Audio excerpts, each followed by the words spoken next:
Good morning friends. जैसा कि मैंने पिछली वीडियो में आपको स्क्रोल केज इंडक्शन मोटर के बारे में बताया कि वो कैसे चलती है और किस प्रिंसिपल के आधार पे वो चलाई जाती है और बाकी वो किस स्टार्टर से चलाई जाती है यानी ड्यूअल स्टार्टर से, तो उसके बारे में मैं अब ये अगली उसी श्रृंखला की अगली वीडियो लेके आया हूँ। इसमें हम आपको बताएंगे कि ड्यूअल स्टार्टर होता कैसे है और कैसे काम करता है, यानी जो 3 फेज़ की इंडक्शन मोटर है स्क्वायरल केज, उसको ड्यूअल स्टार्टर से कैसे चलाते हैं, उस स्टार्टर में क्या क्या चीज़ें लगी होती हैं, तो उसी की ये एक छोटी सी वीडियो आप देख सकते हैं स्क्रीन पे। ये एक फिगर बना हुआ है जिसमें आप देखिए RYBN यानी रेड येलो ब्लू, ये 3 फेज़ हो गए और N इसका हो गया न्यूट्रल। न्यूट्रल बेसिकली इसके कंट्रोल सर्किट में इस्तेमाल किया जाता है, यानी जो कॉइल की सप्लाई होती है कॉन्टेक्टर की, उसको जो सप्लाई दी जाती है वो 220 वोल्ट की होती है। अगर 415 की होगी तो उसके लिए न्यूट्रल की ज़रूरत नहीं है, फिर तो 2 फेज़ पे वो ऑपरेट करी जाएगी। तो अभी फ़िलहाल ये यहाँ न्यूट्रल का यूज़ किया गया है। इस कॉन्टेक्टर के A2 पॉइंट पे ये कनेक्शन किया गया है। A1 और A2 ये कॉइल की वोल्टेज यहाँ पे दी जाती है, जिससे कॉइल ये ऑपरेट होती है। प्लंजर होता है, वो प्लंजर अंदर खिंचता है और कॉन्टैक्ट बनाता है पावर सर्किट को ऊपर से नीचे भेजने के लिए। तो आइए इसी को समझते हैं कि हमारा ड्यूअल स्टार्टर वर्क कैसे करता है और कैसे मोटर हमारी 3 फेज़ की चलाई जाती है ड्यूअल स्टार्टर के द्वारा। ये पावर सर्किट डायग्राम आप सामने देख रहे हैं, तो इसमें आइए देखते हैं। ये हमारे तीनों फेस हो गए। तीनों फेस हमारे आएंगे सीधे MCCB में, यहाँ कनेक्ट होंगे। जब ये MCCB ऑन की जाएगी तो ये तीनों फेस यहाँ आउटपुट से निकल करके सीधे कॉन्टेक्टर में आएंगे और ये कॉन्टेक्टर का इनपुट होगा। इस कॉन्टेक्टर को जब हम ऑपरेट करेंगे इन ऑन ऑफ स्विच के द्वारा, तो ये हमारा ऑन वाला बटन है, ये हमारा ऑफ वाला बटन है। ये नॉर्मली ओपन होता है, नॉर्मली ओपन होता है हमारा ऑन वाला, और ऑफ वाला जो होता है नॉर्मली क्लोज होता है, यानी ये NC पॉइंट है, ये NO पॉइंट है। तो जब हम सर्किट में इस स्विच के द्वारा ऑन करते हैं तो ये कॉन्टेक्टर हमारा ऑपरेट होता है, यानी ये कॉन्टेक्टर हमारा लगेगा और ये तीनों फेज जो ऊपर आ रहे हैं वो पास होकर के इस रिले के द्वारा, ये प्रोटेक्शन रिले है, थर्मल प्रोटेक्शन रिले है श्नाइडर की, यहाँ पे लगा हुआ है, ये लिखा भी हुआ है श्नाइडर। श्नाइडर का कॉन्टेक्टर है और श्नाइडर की ही ये रिले लगी हुई है।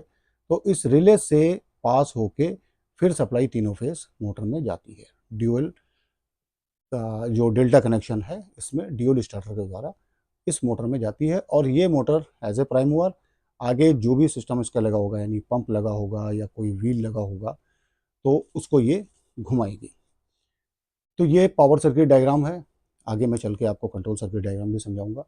तो अभी आप ये चीज़ देखें, ये पावर सर्किट डायग्राम इस तरह से कनेक्ट किया जाता है और ये जो न्यूट्रल का पॉइंट है, ये न्यूट्रल का पॉइंट इसीलिए इसके A2 पॉइंट पे दिया गया है क्योंकि ये 220 कॉइल वोल्टेज का ये हमारा कॉन्टेक्टर है।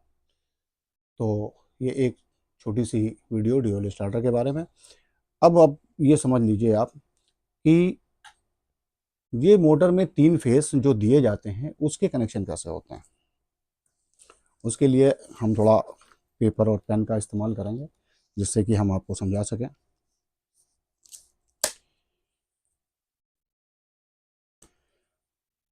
ये चीज़ ध्यान रखिएगा कि जो भी मोटरें होती हैं हमारी 3 फेस की, इनमें सब में 6 पॉइंट होते हैं और जो अंदर से स्टार कनेक्टेड है, अगर ये स्टार कनेक्टेड मोटर होगी तो यहाँ पे 3 ही पॉइंट होंगे।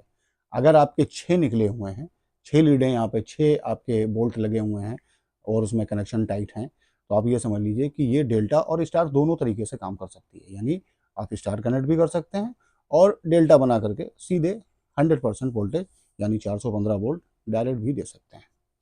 तो इसके लिए आप समझिए कि जो हमारी मोटर की हमने आपको कल भी जैसे बताया था वीडियो में, उसमें जो वाइंडिंग होती है, ये वाइंडिंग हमारी इस टाइप की होती है।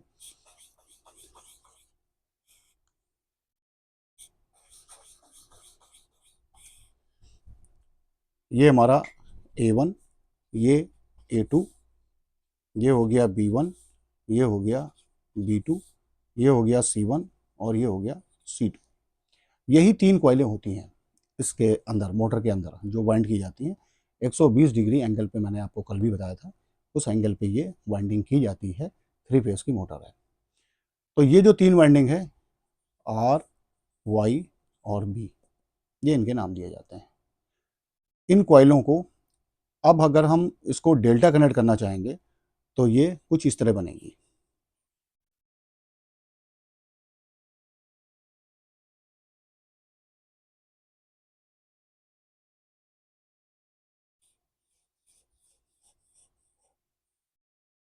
ये हो गया हमारा डेल्टा कनेक्ट। इसमें क्या होगा, यहाँ पे आएगा A1, यहाँ पे आ जाएगा A2। ये वाली जो कॉइल होगी, ये तो हो गई आर की। चलिए इसको मान लेते हैं वाई और इसको मान लेते हैं बी। ठीक। तो इस तरह यहाँ पे जो कनेक्ट होगा वो हमारा होगा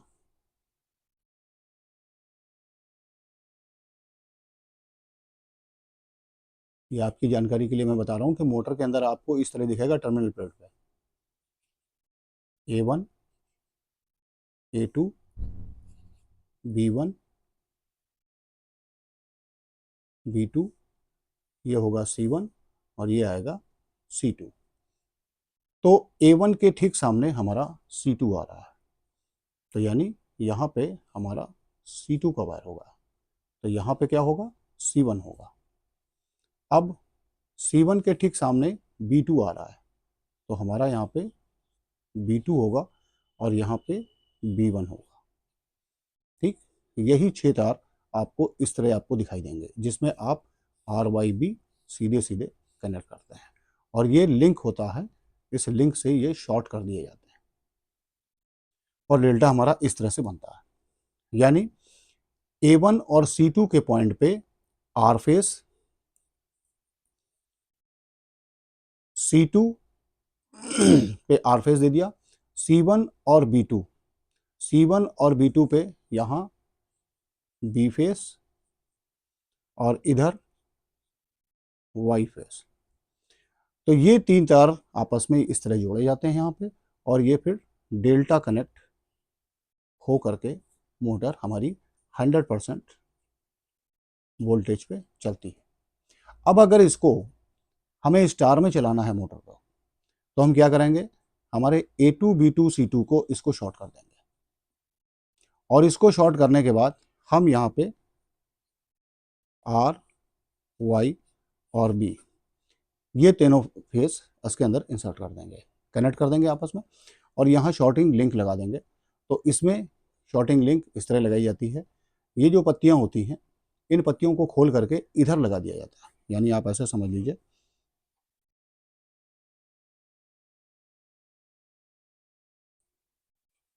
A1, A2, B1, B2, C1 और ये C2। जो पत्तियां हमने इस तरह लगा के शॉर्ट की थी, लिंक जो शॉर्ट किया था, अब हम उस लिंक को खोल करके इस तरह शॉर्ट कर देंगे, ये शॉर्ट कर देंगे और यहाँ पे 3 फेस हम दे देंगे ड्यूल स्टार्टर के द्वारा, आर, वाई, बी। इसमें एक चीज़ का ध्यान रखा जाता है कि आर हमेशा लेफ्ट टू राइट होता है, तो आर हमको लेफ्ट पे ही रखना है, वाई बीच में और बी वाला हमारा राइट साइड में। ये एक स्टैंडर्ड है आईएसओ का और उस तरह से ये कनेक्शन किए जाते हैं आर वाई बी के। तो ड्यूल स्टार्टर से इस तरह मोटर को चलाया जाता है। तो हमें डेल्टा और स्टार के कनेक्शन कैसे होते हैं ये आपको समझाना था। अगर आपको कोई इसमें और जानकारी चाहिए तो आप कमेंट कर सकते हैं, लाइक और शेयर करिएगा। ये हमारी सेकंड वीडियो है। इस तरह से आप समझ लीजिए कि एक एक दिन के बाद हम कोई ना कोई इस तरह की एक नॉलेजेबल इलेक्ट्रिकल साइड से शुद्ध हिंदी में कही हुई वो बातें हम आपको पहुंचाएंगे और इस तरह की छोटी छोटी वीडियो हम आपको पेश करेंगे, जिससे कि आपका ज्ञानवर्धक हो सके। और ख़ासकर आईटीआई के लड़के या डिप्लोमा किए हुए लड़के, जो लोग अभी आईटीआई कर चुके हैं या पॉलिटेक्निक कर चुके हैं, वो इस वीडियो को देखें और अपनी नॉलेज बढ़ाएं। वैसे तो सभी लोग इंस्टीट्यूट में पढ़ते हैं, हम भी इंस्टीट्यूट से ही पढ़ के निकले हैं और मैं इलेक्ट्रिकल इंजीनियर हूँ। तो इस तरह से आप अपने ज्ञान को उसमें ज्ञान की वृद्धि कर सकते हैं। तो धन्यवाद। एक छोटी सी वीडियो आपके लिए थी। आगे मैं कोशिश करूँगा कुछ नई चीज़ें आपके सामने लेके आऊँ। जैसे वेल्डिंग मशीन है, कल वाली वीडियो देख करके कुछ लोगों ने कमेंट किया था कि उन्हें रेजिस्टेंस के बारे में जानना है, तो मैं बहुत जल्द ही एक रेजिस्टेंस के ऊपर भी वीडियो लेके आऊँगा। और एक सज्जन ने कहा था कि वेल्डिंग मशीन हमारी कैसे चलती है सिंगल फेज़ की और टू फेज़ वाली, ये वेल्डिंग मशीनें कैसे काम करती हैं, तो उसके बारे में भी हम एक वीडियो जल्दी ही लेके आएंगे। तो thank you for watching this video, like and share ज़रूर करिएगा। Thank you.